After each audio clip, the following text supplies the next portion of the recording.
हाँ जी students, प्रोजैक्टाइल motion ਆਪਾਂ ਕਰ ਰਹੇ ਸੀ। एंगुलर प्रोजैक्टाइल ਦਾ ਇੱਕ ਟੌਪਿਕ ਰਹਿ ਗਿਆ ਸੀ, velocity of the projectile at any instant. और ਇਹਨੂੰ ਕੰਪਲੀਟ ਕਰੀਏ ਤੇ ਉਸ ਤੋਂ ਬਾਅਦ ਕੁਝ ਟਾਈਮ ਬਚਦਾ ਤੇ ਅੱਗੇ ਕੁਝ ਗੱਲ ਕਰੀਏ। तो velocity of the projectile at any instant ਦੇ ਵਿੱਚ ਕੀ ਹੈ, ਜਦੋਂ ਵੀ ਬੋਡੀ ਨੂੰ ਅਸੀਂ make with velocity u making an angle theta with x axis horizontal direction ਦੇ ਨਾਲ ਐਂਗਲ ਬਣਾ ਕੇ ਸੁੱਟਦੇ ਹਾਂ ਤੇ ਬੋਡੀ ਇਹ ਪ੍ਰੋਜੈਕਟਾਈਲ ਪੈਰਾਬੋਲਿਕ ਪਾਥ ਰਾਹੀਂ ਟਰੈਵਲ ਕਰਦੀ ਹੈ। ਇਹ ਆਪਾਂ ਕਰ ਚੁੱਕੇ ਹਾਂ। नो इनिशियल वेलोसिटी u है तो दो कंपोनेंट्स होंगे, along x axis u cos theta and along y axis u sin theta. तो there will be two velocities along x axis x component. तो वेलोसिटी अलोंग x एक्सिस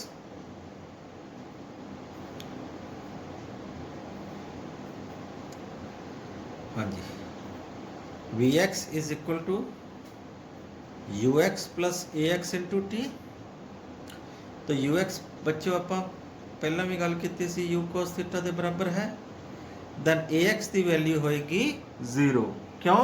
क्योंकि there is no force is acting towards x axis. Let us suppose at the point P, at the point P time t is equal to t। इत्थों लैके ओ तो लैके P तक का time दिता है t। Then इतने वेलोसिटी का कंपोनेंट vx की वैल्यू क्या हो जाएगी, ux की वैल्यू पुट कर रहे हैं ux cos theta plus 0 means vx की वैल्यू क्या हो जाएगी u cos थीटा। vx की वैल्यू क्या हो जाएगी u cos थीटा। ये थानू मैं पहला भी दसिया सी कि स्टार्टिंग भी u cos थीटा है, P ते भी u cos थीटा हो जाएगी, टॉप ते भी u cos थीटा हो जाएगी, तो just before hitting the ground भी एक कंपोनेंट ने u cos थीटा ही रहना है, क्योंकि होरीजोनटल डायरैक्शन दे विच x एक्सिस दे विच जिहड़ी होरीजोनटल मोशन हुंदी है वो यूनीफॉर्म मोशन हुंदी है, कांस्टेंट वेलोसिटी वाली हुंदी है। Now second is velocity along y axis. Velocity along y axis vy is equal to uy plus ay into t. uy की वैल्यू पुट करते हैं आप u sin theta, component of velocity u sin theta दी है। ay की value put करेंगे minus of g, तो vy की वैल्यू आ जाएगी u sin theta minus of g t. हुण P पॉइंट से दो कंपोनेंट ने, रिजल्टेंट वेलोसिटी पता करनी है। रिजल्टेंट वेलोसिटी होएगा vx square plus vy square under root Pythagoras ला के ना vx square plus vy square, क्योंकि आ vy है तो आ भी vy होएगा। आ 90 डिग्री का एंगल है तो vx square plus vy square की वैल्यू अंडर रूट कर दिए तो 20 आ जाएगा। तो vx से vy की वैल्यू इतने पुट करनी है। vx की वैल्यू है u cos theta 10 square, vy की वैल्यू है u sin theta minus G T का होल स्क्वायर। हाँ जी, यदा स्क्वायर खोल देंगे आप, बी की वैल्यू आ जाएगी under root of u square cos square theta plus a minus b का होल स्क्वायर लैके खोल देने आप। A square plus b square plus 2ab, ये आ जाएगा u square sine square theta plus g square t square minus 2u g t sine of theta, u square cos square theta plus u square sine square theta. ये u square common ले लेने आप, u square common आ गया, cos square theta plus sine square theta plus अगे आ जाएगा g square t square minus 2u g t sine of theta. तो cos square theta plus sine square theta की वैल्यू होती है 1। तो रिजल्टेंट वेलोसिटी की वैल्यू क्या आ जाएगी under root of u square plus g square t square minus 2u g t into sine of theta.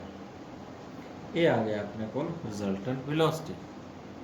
Now क्योंकि वेलोसिटी दा मैग्नीट्यूड तो बच्चों ਆਪਾਂ ਕੱਢ ਲਿਆ, this is v is the magnitude of velocity, but velocity दा vector quantity है, ये मैग्नीट्यूड है तो नाल डायरेक्शन भी होएगी, तो this angle is beta, x axis है ना। Then what is angle tan beta, लिख सकते हैं perpendicular upon base means vy upon vx। vy दी वैल्यू इक्वेशन नंबर 2 दसदी है u sin theta minus gt upon vx दी वैल्यू इक्वेशन नंबर 1 दसदी है u cos थीटा, तो tan ऑफ बीटा की वैल्यू आ गई u sin theta upon u cos theta लिख सकते हैं minus of gt upon u cos theta, u ना u कटिया गया, sin theta upon cos theta रह गया अपने को tan of theta minus of gt upon u cos of theta. तो इस तरह बीटा आ जाएगा, tan इनवर्स ले लेंगे। ठीक है जी, ये एक्सप्रैशन सी वेलोसिटी का, तो सिंपल एक्सप्रैशन है, कोई एडा औखा एक्सप्रैशन नहीं कह सकते आप। ये छोटी जी डेरिवेशन रह गई सी अपने को। हुण आप अगे करते हैं angular displacement. Let us discuss the angular displacement.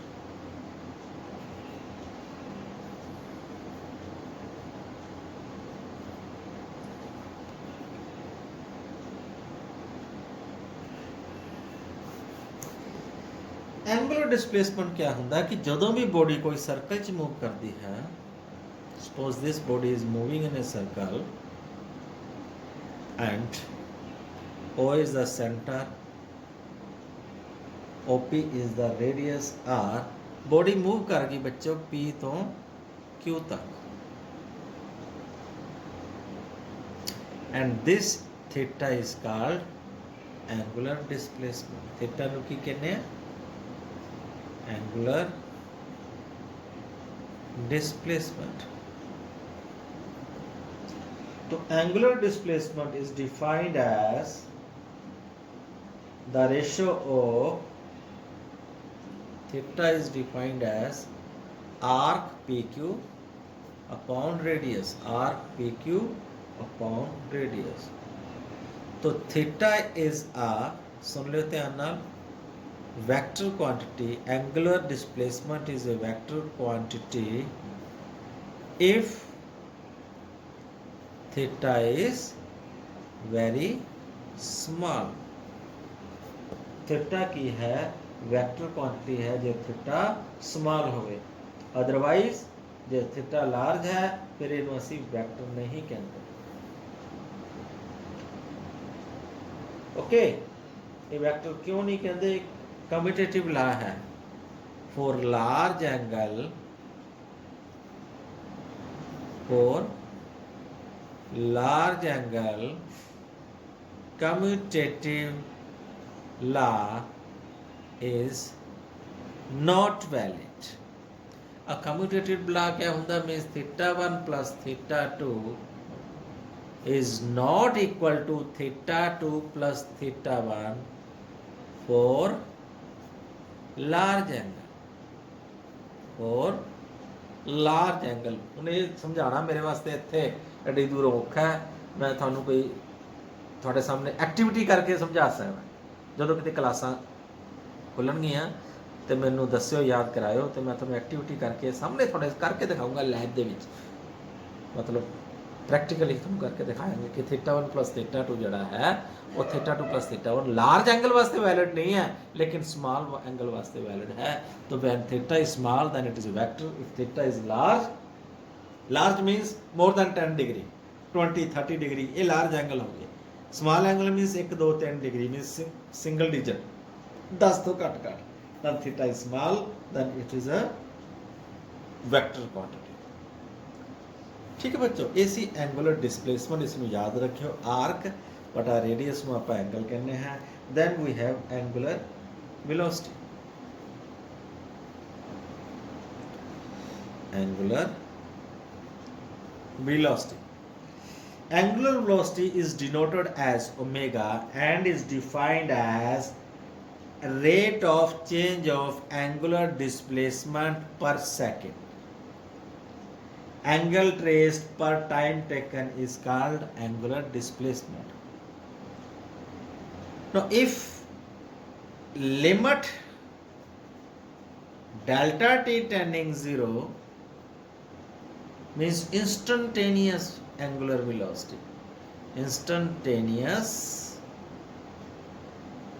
angular velocity ਦੇ ਵਿੱਚ क्या ਹੁੰਦਾ, time interval 0 ਹੁੰਦਾ, then we can write d theta upon dt gives this omega. ਇਸ ਨੂੰ ਬੋਲਦੇ ਬੱਚੋ ओमेगा एंड दोनों करो कर देना, w नहीं है, ये ग्रीक भाषा का वर्ड है omega. Omega angular velocity. Now what about its direction? It is a vector quantity. It is a vector quantity. याद रखियो ओमेगा एक वेक्टर क्वांटिटी है, ते जे ओमेगा वेक्टर क्वांटिटी है ते दी डायरेक्शन किधर ਨੂੰ होएगी, then its direction will be direction of omega. देखो बेटा, for anti clockwise direction, anti clockwise direction तो मैं थोनू इत्थे कापी ते बना के समझाने की कोशिश करदा. सपोज आ बॉडी है, it is rotating in anti clockwise direction. आ डायग्राम बनी पई है, इत्थे देख लेने आपां. बॉडी एंटी क्लॉकवाइज डायरेक्शन घूम रही है, पी तो Q. Right hand thumb rule लेना, केड़ा मैं तो लिख देना राइट हैंड थंब रूल.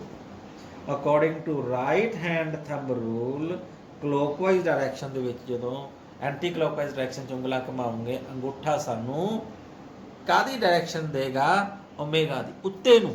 उत्ते नू हुण उत्ते नू नहीं बनदी ते आपां साइड ही इत्थे दिखा दिंदे ओमेगा दी डायरेक्शन. ओके, बट जे क्लॉकवाइज डायरेक्शन है, पी तो क्यू क्लॉकवाइज डायरेक्शन है, बॉडी है घूम रही है,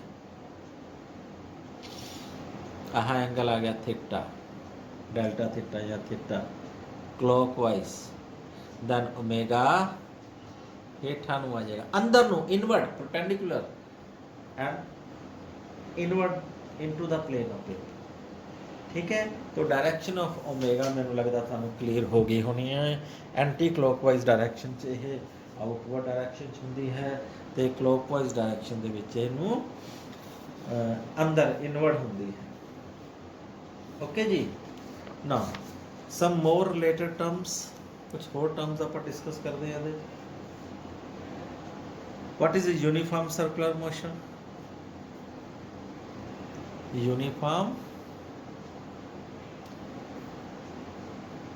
circular motion, when a body covers equal angular displacements in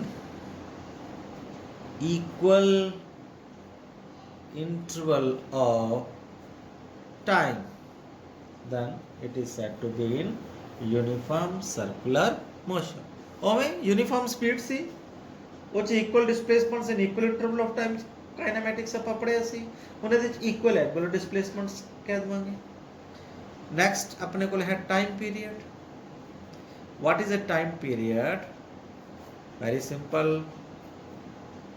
time taken by the body to complete one revolution, means one cycle. एक cycle पूरा करन च बॉडी जिन्ना टाइम ले लेंदी है, वो की करदे हैं, की कहने उस नू time period, and it is denoted as capital T. And second is frequency. Now what is frequency? It is defined as number of revolution per second. एक सेकंड ਦੇ ਵਿੱਚ ਕਿੰਨੀਆਂ ਰੈਵੋਲੂਸ਼ਨਸ ਹੋ ਗਈਆਂ। ਇਸ ਨੂੰ ਨਿਊ ਨਾਲ ਡਿਨੋਟ ਕਰਦੇ ਆ, ਦੋਨੋਂ ਪਾਸੇ ਆਪਾਂ ਕਰਵ ਕਰਦੇ ਆ ਨਿਊ, ਗ੍ਰੀਕ ਭਾਸ਼ਾ ਦਾ ਸ਼ਬਦ ਹੈ ਨਿਊ, ਜਾਂ ਫਿਰ ਕਿਸੇ ਕਿਤਾਬ 'ਚ ਐਫ ਫ੍ਰੀਕੁਐਂਸੀ ਨੂੰ ਐਫ ਨਾਲ ਵੀ ਡਿਨੋਟ ਕਰਦਾ ਹੈ। So there is a relation between time period and frequency, a relation between time period and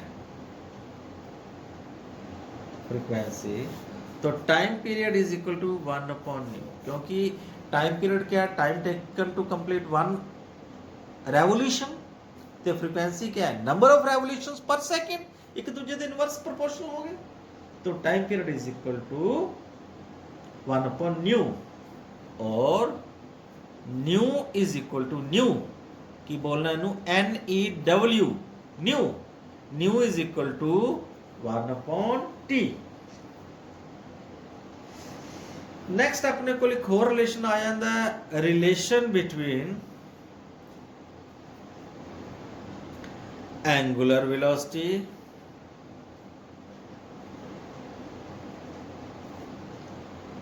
and time period and frequency, मतलब इन्ना तिन्ना दा आपसी रिलेशन। हाँ जी, बड़ा सौखा जिहा रिलेशन है। एंगुलर वेलोसिटी बेटा आप पिछे पढ़ के आए हैं, ओमेगा ना डिनोट करते हैं। It is defined as angle traversed per second, कि एक सैकेंड बॉडी कितना एंगल ट्रैवर्स कर लेंदी है, मतलब घूम लेंदी है, ट्रैवल कर लेंदी है। सपोज आ बॉडी है, एक सैकेंड कितना एंगल ट्रैवल करती है, O तो P। जे एक सैकेंड इन्ना एंगल ट्रैवल किया थीटा, तो थीटा एंगुलर वेलोसिटी आएगी। बट हो सकता है एक पूरा टाइम दे विच पूरा एंगल भी ट्रैवल कर सकती है 2π radian. If theta is equal to 2π radian लिख सकते हैं आप, क्योंकि पूरा एंगल ट्रैवल कभी तक करेगी, तो कितना टाइम लेगा, उन्होंने कैपिटल टी कहते हैं, उन्होंने तो टाइम पीरियड कहते हैं, time taken to complete one cycle. तो ओमेगा का फार्मूला 2π/T भी है, तो टी की वैल्यू 1/न्यू पट कर देने, तो 2π/1/T की वैल्यू 1/T की वैल्यू न्यू, 2π × न्यू। तो ओमेगा का फार्मूला बच्चों याद रखियो 2π/T है या फिर 2π/न्यू है। अच्छा, किसी किताब दे विच F लिखिया तो किसी किताब दे विच N भी तुहानू मिल सकता फ्रीक्वेंसी में। ओके जी, तो मेरे ख्याल से इतना बहुत है, ठीक है।